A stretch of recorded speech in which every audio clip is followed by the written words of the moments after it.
Hello बच्चों। यहाँ लिखा है a small steel ball A is suspended by inextensible thread of length 1.5 metre from point O. दिख रहा है डायग्राम में हम लोगों को। another identical ball is thrown downwards such that it just remains in contact with the thread during the downward motion। ठीक है, thread के कांटेक्ट में इसलिए बोला है जिससे आप प्रॉपर ज्योमेट्री बना पाए, क्योंकि कोलिजन जो है वो टू डायमेंशनल है, तो उसके लिए हम लोगों को एंगल वगैरह प्रॉपर चाहिए होंगे। And collision collides elastically with the suspended ball if suspended ball just complete the vertical circular motion after collision। Calculate the velocity in centimetre per second of the falling body. Clear है? तो सुनो इधर ध्यान से। यहाँ पे सबसे पहले कि जो भी बॉडी ए है, अगर ये वर्टिकल सर्कल कंप्लीट कर रही है तो कोलिजन के बाद इसकी जो वेलोसिटी होनी चाहिए वो स्ट्रिंग के परपेंडिकुलर जो कंपोनेंट होगा वही आएगा ही स्ट्रिंग के परपेंडिकुलर। वो अंडर रूट ऑफ 5gl हो जाना चाहिए। तो इसको चलो हम लोग यहां से निकाल भी लेते हैं। तो 5g की जगह मैंने लिख दिया 10 और l दिया हुआ था हम लोगों को 1.5। क्लियर है? और इसको हम कुछ v नॉट लिख देंगे बाद में, है ना, क्योंकि इसको पूरा इतना बड़ा टर्म लिखेंगे बार बार तो कॉम्प्लिकेटेड ही होगा। तो ये हम लोगों के पास आ गया रूट ऑफ 75 मीटर पर सेकेंड। यानी इस बॉल को जो वेलोसिटी मिलनी चाहिए वो मिनिमम रूट 75 मिलनी चाहिए। क्या क्लियर हो रहा है बेटा ये? अच्छा, इस 75 को भी अगर हम और करके लिखना चाहें तो हम इसको 5√3 लिख सकते हैं। समझ में आ रहा है ना? 25 इंटू 3 लिख दीजिएगा। लिखेंगे हम लोग इसको वी नॉट, बाद में इस वी नॉट की वैल्यू हम लोग ये पुट कर देंगे। क्लियर? तो सबसे पहले आते हैं यहाँ पे, हम थोड़ा सा एक डायग्राम बनाते हैं क्योंकि प्रॉपर हमको ज्योमेट्री चाहिए होगी। तो ये मान लीजिए हमने बना दिया। नीचे वाली जो बॉल है वो दोनों आइडेंटिकल बॉल है, मतलब दोनों की रेडियस सेम है। क्लियर बेटा? और ये वाला हम लोगों के पास ये दूसरा वाला बॉल है ये। क्लियर?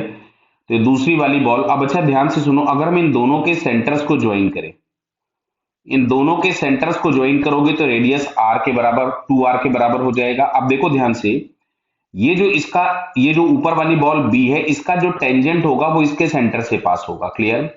यानी यहां से अगर हम लोग एक टेंजेंट ड्रॉ करेंगे तो वो इसके सेंटर से पास होगा इस तरीके से। तो ये टेंजेंट और सेंटर के बीच का डिस्टेंस जो होगा वो रेडियस आर के बराबर हो जाएगा। क्लियर? बात को समझना। तो ये हो गया स्मॉल आर, और ये जो मैं आपके पास दो ब्लैक डॉट मतलब दोनों के सेंटर को मिलाने वाला जो डिस्टेंस है ये 2r है।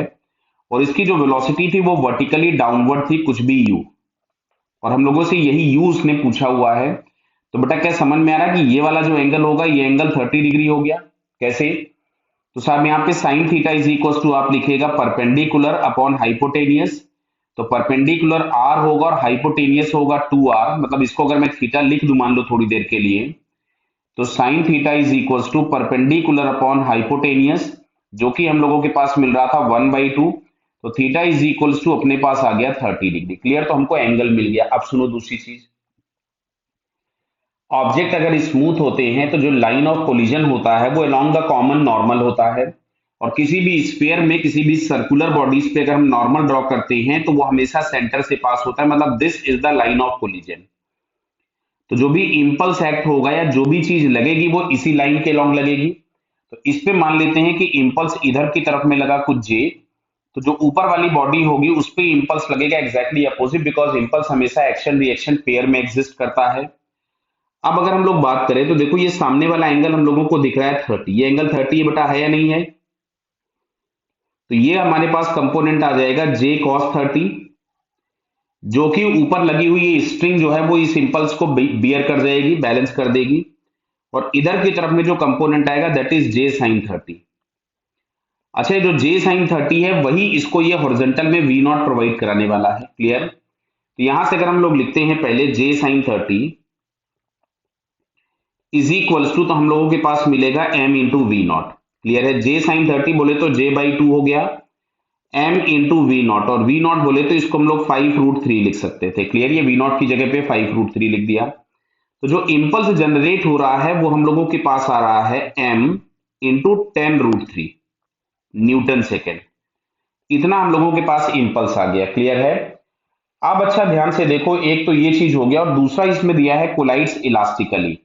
अब अगर हम कोइफिशिएंट ऑफ रेस्टिट्यूशन लगाने के लिए जाएं, ये तो हम लोगों को सबसे पहले जे मिल गया। क्लियर? अब देखो, अभी तक हम लोगों ने बात की है केवल बॉल ए की। अब बॉल बी की अगर हम बात करते हैं तो मान लेते हैं बॉल बी को एक वेलोसिटी मिली कुछ भी। क्लियर। अब इसकी वेलोसिटी हम लोग किसी भी डायरेक्शन में ले, लेकिन हम लोगों को कोएफिशिएंट ऑफ रेस्टिट्यूशन लिखते समय पर केवल और केवल हम लोगों को लाइन ऑफ कोलिजन के अलोंग ही चीजों को चेक करना है। क्लियर। तो जो इंपल्स लगा था वो लाइन ऑफ कोलिजन के अलोंग था, तो हम लोग मान लेते हैं कि लाइन ऑफ कोलिजन के अलोंग इसकी फाइनल वेलोसिटी v1 हो जाती है, कुछ भी कितनी, v1। क्लियर। हम लोगों ने यहां से माना कि ये जो बॉल है, चलिए मैं इसको अलग से बॉल बना दे रहा हूं। मैं बॉल बी, ऊपर वाली जो बॉल थी मैं उसको वापस से बना रहा हूं, ध्यान से देखिएगा, क्योंकि नीचे वाले के पास एक ही वेलोसिटी यानी, अच्छा इसको बाद में वेलोसिटी हम लोग मान रहे हैं कि केवल और केवल इस वाले कंपोनेंट में v1 है। ऊपर क्या था मेरे को कोई लेना देना नहीं है, और जो इसकी इनिशियल वेलोसिटी थी वो इस डायरेक्शन में थी u। हम लोगों को u ही फाइंड करना है। क्लियर। तो जो लाइन ऑफ कोलिजन के अलोंग वेलोसिटी होगी, ये वाला कंपोनेंट, ध्यान से देखिएगा ये वाला, तो जो इंपल्स होगा वो इंपल्स केवल इसी डायरेक्शन में चेंज करने वाला है। तो क्या दिख रहा है बेटा कि ये जो एंगल हम लोगों के पास बन रहा होगा, क्या ये 30 डिग्री का एंगल होगा? दिख रहा है बेटा आपको? ये मैं ऊपर वाले डायग्राम में फिर दिखाता हूं। ये इसका इनिशियल डायरेक्शन ऑफ वेलोसिटी था, तो ये वाला जो एंगल होगा लाइन ऑफ इंपल्स के साथ वो 30 होगा, तो इस डायरेक्शन में इसकी वेलोसिटी पहले थी u cos 30। कितनी थी? u cos 30। क्लियर। तो अब अच्छा देखो, जो इंपल्स लगा है वो v1 की डायरेक्शन में लगा है, तो अगर हम इस डायरेक्शन को प्लस ले ले तो ये मैं लिख रहा हूं बॉल बी के लिए, ऊपर वाली बॉल बी ही थी ना, देख लीजिए। हाँ, बॉल बी के लिए अगर मैं कैलकुलेशन लिख रहा हूं तो J इज इक्वल टू, मतलब impulse is equal to change in momentum v1, और माइनस ऑफ माइनस ये प्लस हो जाएगा, बिकॉज अगर v1 को प्लस ले रहे हैं तो ये माइनस होगा, और हमको लिखना होगा फाइनल माइनस इनिशियल, तो माइनस ऑफ माइनस प्लस हो गया, मतलब ये हम लोगों के पास यहां से मिला u cos 30। क्लियर है बेटा? अब अच्छा ये वाली बात हम लोगों ने लिख ली। यहाँ पे हम J की वैल्यू लिखना चाहे तो लिख सकते हैं। J की वैल्यू हमारे पास आ रही थी 10m√3 is equals to m into v1 plus u। cos 30 की वैल्यू अगर हम लोग पुट कर दे तो इट बिकम्स √3/2। m से m हमने कैंसिल कर दिया, तो फाइनली हमारे पास ये आ रहा है 10√3 is equals to v1 plus u√3/2। इसको चलो हम लोग इक्वेशन अभी तक किसी को नहीं लिखा था, इसको मैंने इक्वेशन नंबर 1 लिख दिया। अब बात आती है कोएफिशिएंट ऑफ रेस्टिट्यूशन की। क्लियर। तो कोएफिशिएंट ऑफ रेस्टिट्यूशन अगर हम लोगों को लिखना है E, तो E बराबर हमारे पास होती है relative velocity after upon relative velocity before, but दोनों वेलोसिटीज हमको लेनी है लाइन ऑफ कोलिजन के लॉन्ग। तो अच्छा, लाइन ऑफ कोलिजन के लॉन्ग जो पहले वेलोसिटी थी पहले, वो तो हम लोगों के पास सिंपल यही वाली थी u cos 30। क्लियर। तो मैंने लिख देता हूं, बिफोर वाली पहले मैंने लिख दी u cos 30। अब बाद में अगर हम देखेंगे तो देखो ध्यान से, यहां पे मैं ऊपर आ रहा हूं, ये जो v0 इसको मिला था, ये इस v0 का जो कंपोनेंट होगा इस डायरेक्शन में, लाइन ऑफ कोलिजन की डायरेक्शन में, तो ये वाला एंगल 60 आ रहा है, नहीं आ रहा है? ये सर कैसे पता चला? देखो इधर भाई, ये नीचे वाले डायग्राम पे आए भाई, ये वाला एंगल आपको 30 दिख रहा है, तो ये जो बचा हुआ एंगल होगा ये, क्या ये एंगल आपको 60 दिख रहा होगा? मैं इस वाले डायग्राम पे दिखा रहा हूं आपको। क्लियर। तो अब मेरे को चाहिए था, तो इस डायरेक्शन में जो इसकी वेलोसिटी आएगी वो आ गई v0 cos 60, और ये जो v1 इसको अपोजिट डायरेक्शन मिला था ये, क्लियर है, अपोजिट था इसलिए हो गया प्लस v1। कोलिजन इलास्टिक है, सो E बराबर हमारे पास हो गया 1। ये मिलता है u cos 30, बोले तो u√3/2 is equals to v0 cos 60, बोले तो v/2 प्लस v1। एक काम करते हैं, इसको हम ऐसा लिख देते हैं, u√3 is equals to v0 plus 2v1। इसको हम इक्वेशन नंबर 2 लिख देते हैं, और हम लोग v1 को गायब कर दे, v1 को गायब कर दो। क्यों? हमको u चाहिए और v0 हमें पता है, तो इस इक्वेशन में 1 वाली इक्वेशन में हमने 2 से मल्टीप्लाई कर दिया, तो यार है 20√3 is equals to 2v1 plus u√3। अच्छा, ये जो फर्स्ट वाला इक्वेशन लिखा हुआ था, इस सेकंड वाला जो इक्वेशन है, इस सेकंड वाली इक्वेशन में हम लोग लिख सकते थे इसको, ध्यान से देखिएगा, सेकंड वाली इक्वेशन जो लिखी गई है v0 प्लस 2v1, और ये हम लोगों के पास आ रहा था u√3। दोनों इक्वेशंस को हम सब्ट्रैक्ट कर दे तो दिख रहा है ये प्लस और ये माइनस वाला ये तो कैंसिल हो गया। यहां से हमारे पास आ रहा है u√3 minus of v naught. Clear है बेटा? यहां से हम लोगों के पास आ रहा है ये 20√3 माइनस u√3।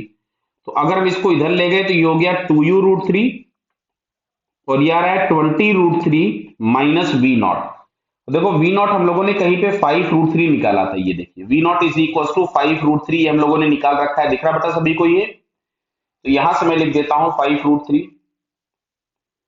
तो भाई सबसे पहले तो √3 गायब करो, अच्छा नहीं लग रहा था। और 20 माइनस 15, 20 माइनस 5 मिलेगा 15, मतलब 2u इज इक्वल टू 15। तो u इज इक्वल टू हम लोगों के पास 2u इज इक्वल टू 15 बराबर है ये। अच्छा एक मिनट रुको, गड़बड़ क्या हुआ? अच्छा इसको इधर ले गए हो तो ये प्लस हो जाएगा, और इस वी नॉट को जब इधर लाओगे तो भी तो प्लस ही होगा ना यहाँ पे। तो ये हम लोगों के पास हो जाएगा 25। बेटा क्लियर है ना? 20 प्लस 5 हम लोगों के पास हो जाएगा 25। तो u इज इक्वल टू आपको मिलेगा 12.5 मीटर पर सेकेंड, बट क्वेश्चन में आपसे पूछा गया था सेंटीमीटर पर सेकेंड में, तो इसको 125 सेंटीमीटर पर सेकेंड हम आंसर लिख सकते हैं। क्लियर है बेटा? Okay, all the best.